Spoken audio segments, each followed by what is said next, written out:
Bom momento, nono ano. Tudo bem com vocês? Eu espero que sim. Aqui é o professor Edgar para mais uma aula de História. E na aula de hoje a gente vai corrigir as tarefas do módulo 6, aquelas tarefas que vêm lá no fim da apostila, tá bom? Gostaria de falar aqui que, desculpa o atraso da gravação desse vídeo, mas a gente vai ajustar tudo para a próxima semana, tá bom? Então, na verdade, isso aqui vai ser um complemento da nossa aula de hoje à tarde, de quinta-feira à tarde, que é onde eu vou corrigir as atividades que tem durante ali, no decorrer da apostila, tá? Então, vamos começar pela tarefa 18, que vai falar sobre a Aliança Integralista Brasileira. Ele vai falar que nessa primeira questão sobre o integralismo, ele vai pedir para você apontar, né, a adoção dos símbolos e das saudações do integralismo. Ele pede então para você escrever um parágrafo. Eu tirei da apostila de vocês, da página 49, página 50, onde ele diz ali que os símbolos do integralismo, né, é a bandeira azul com círculo branco, o símbolo de sigma, letra grega, né, no centro, sobreposto ao mapa do Brasil. Você vai ter também, né, a vestimenta, o uniforme, calças e camisas e gravatas verdes, eles eram conhecidos assim por galinhas verdes, né? Então essa cor verde no uniforme dos integralistas também é um símbolo do integralismo, pelo menos dos integralistas. E você tem aí também o cumprimento, a saudação na língua tupi, Anauê, com o braço estendido e a palma da mão também espalmada, tá?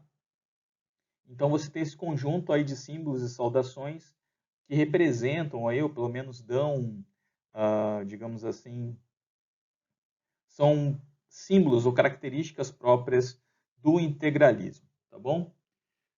Bom, seguindo na próxima tarefa de vocês, diz assim, ó, no estado de São Paulo, quais grupos fizeram forte oposição à ação integralista brasileira? Gente, quem vai se opor ao regime integralista serão os anarquistas e os comunistas, tá? Você vai ter uma forte imigração italiana vindo para São Paulo no início do século XX. Muitos desses imigrantes italianos, trabalhadores, eram anarquistas. Então, esses núcleos anarquistas e os comunistas também vão fazer forte oposição aos integralistas.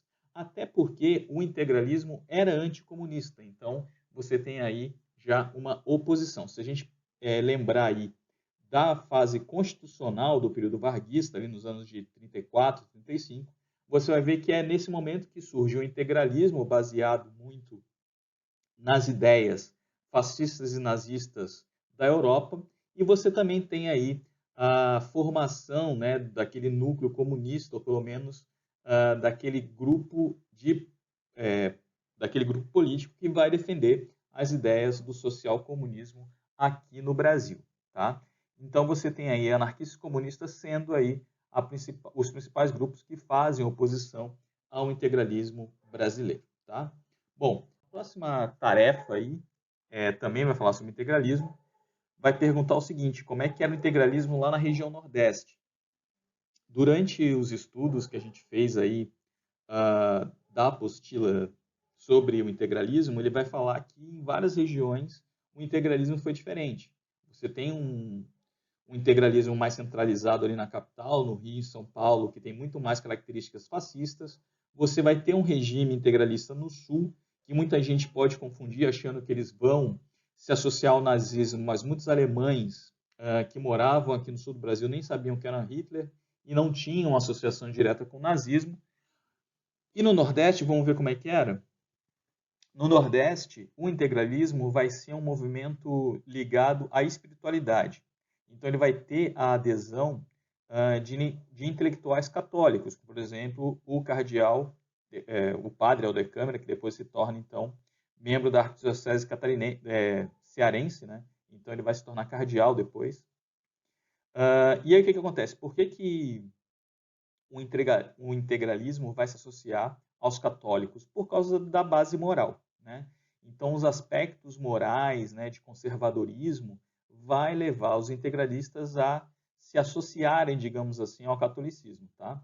Então, ali diz, ó, a valorização dos aspectos morais contra os males do liberalismo, do modernismo e do comunismo era o bordão que era constante em emissões de rádio, comícios e cantos nos desfiles cívicos, tá? Então havia aí uma ameaça e a desordem eram os grandes inimigos da pátria que tinha que ser endireitada.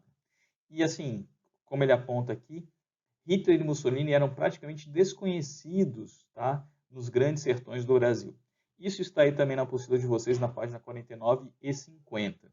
Então você tem no Nordeste um integralismo muito mais ligado à Igreja Católica devido exatamente a uma pauta moral. Vamos seguir então, agora a falar da Aliança Nacional Libertadora, que é o grupo que antagoniza, digamos assim, o integralismo.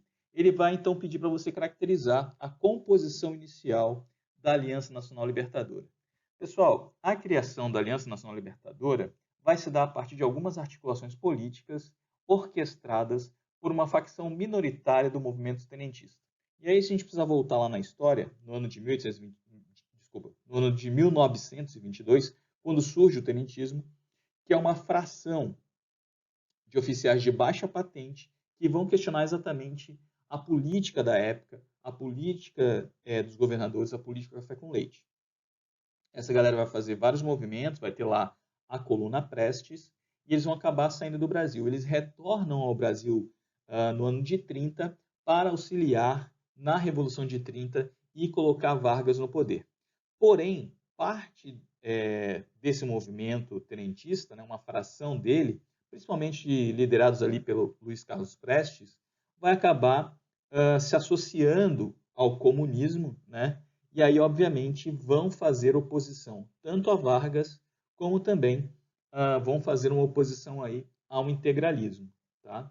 Então, exatamente, a Aliança Nacional Libertadora sai aí dessas articulações políticas, dessa base, dessa fração política do tenentismo. Outra tarefa aí, 19, vai perguntar qual era a pauta das reivindicações e a luta da Aliança Nacional Libertadora. Bom, a Aliança Nacional Libertadora, tá, ela vai lutar contra as influências nazistas e fascistas, eles não queriam que no Brasil se implementasse um regime fascista, um regime nazista, e aventava também a possibilidade dessa ideologia estar no governo Vargas. Então, eles lutavam contra o governo Vargas. Tá? Então, eles faziam várias críticas ao governo Vargas por eles acreditarem que o Vargas estava se associando às ideias fascistas e nazistas vindas da Europa. Tá? E, obviamente, então, que eles vão ser contrários, né, à presença de Getúlio Vargas na presidência. Então, eles vão pedir a saída do Vargas da presidência. Então, essa era a pauta principal aí das reivindicações da Aliança Nacional Libertadora. Elas queriam libertar o país, no caso aí, até está no nome deles, nessa aliança, libertar o país dessas influências fascistas que eles acreditavam estar, então, no governo Vargas. Tá bom? Outra questão aí, né? Escreva um parágrafo caracterizando a entrada dos comunistas na Aliança Nacional Libertadora. Os comunistas, né? Eles vão entrar na Aliança Nacional Libertadora num grande show, num grande espetáculo, num comício, né? Feito no Teatro João Caetano, lá no Rio de Janeiro, onde vão reunir mais de 10 mil pessoas, dentro e fora do teatro, obviamente, que era exatamente para apresentar as reivindicações dessa aliança, né? Por que eles estavam se aliando, por que estava sendo criada a Aliança Nacional Libertadora. E aí, um cara chamado Carlos Lacerda, que a gente vai falar sobre esse cara por um bom tempo ainda, ele vai propor que um dos fundadores do Partido Comunista Brasileiro, o Luiz Carlos Prestes, que é aquele cara lá do tenentismo, que fez a coluna Prestes e tal, assumisse então a presidência de honra da Aliança Nacional Libertadora, sendo Luiz Carlos Prestes então agora um comunista declarado. Tá?